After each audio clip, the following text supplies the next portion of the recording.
பார்க்குறேங்க. ஸோ என்ன செய்கிறேன்னா புதினா சட்னி சரிங்களா.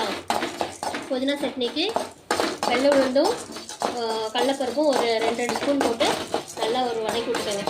இந்த நல்ல ஸ்டேஜில் இங்கே நான் வச்சுருக்கேன் இல்லைங்களா, பூண்டு சேர்த்துக்கோங்க. பூண்டு, பச்சை மிளகா ஒரு 4 சின்ன வெங்காயம் போட்டு ஒரு வதக்கிட்டு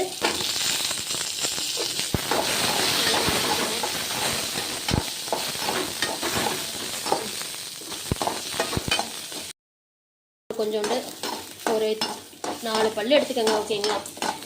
இங்கே பார்த்தீங்கன்னா புதினா தலை, கொத்தமல்லி தலை, ஒரு 4-5 கருகாப்பிலை நல்லா அலசி வச்சுருக்கேன். இது ஒரு கட்டு புதினா தலை. தேவையான அளவு உப்பு போட்டுக்கோங்க.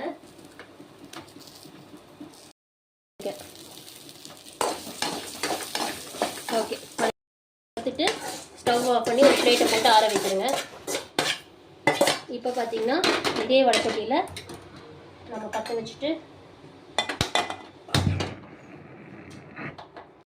கொஞ்சம் லைட்டாக எண்ணெய் ஊற்றி இந்த புதினா தலையை வணக்குங்க. சும்மா 2 இது பண்ணால் போதும், ரொம்பலாம் நம்ம வணக்க வேண்டாம். ஓகேங்களா. அவ்வளோதான், சும்மா 2 வணக்கி அரைச்சிடுங்க. ஆல்ரெடி நான் வறுத்து வச்சுருக்கேன்னு சொன்னாலே அது இப்போ நம்ம அரைக்க போகிறோம். ஸோ ஃபஸ்ட்டு இந்த கடலப்பருப்பெல்லாம் போட்டு நல்லா குறைன்னு அரைச்சிக்கோங்க.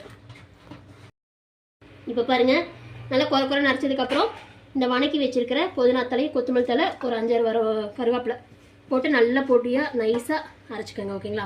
அவ்வளோதான், கொத்தமல்லி சட்னி ரெடி. ஓகேங்களா. புதினா சட்னி அவ்வளோதான். ட்ரான்ஸ்ஃபர் பண்ணிட்டீங்கன்னா சாப்பிட்டுக்கலாம். ஸ்பூன் வச்சுக்கோங்க.